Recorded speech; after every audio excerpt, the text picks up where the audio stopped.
ওর নেতা তো বহুত কালকে মানে কি সন্দেহ নেতা ছিল। আচ্ছা বুঝলাম না, আপনারা হেলান দিয়ে দাঁড়ায় আছে কেন?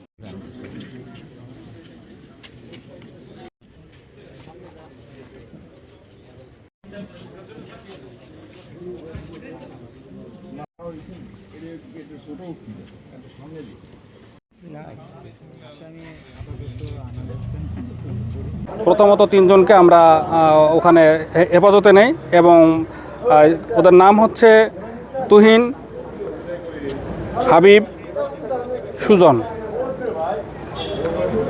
আমরা তুহিনের কাছ থেকে 2টা অস্ত্র পেয়েছি এবং সেখানে দেশীয় অস্ত্র ছিল। এরপর মদের বোতল আছে, আপনারা দেখেছেন।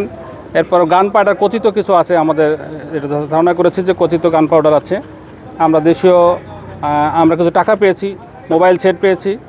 দেন আমাদের এই অভিযানে পর্যন্ত আছে এবং আমাদের মূলত তুহিন আরও একাধিক মামলার সে আসামি আছে।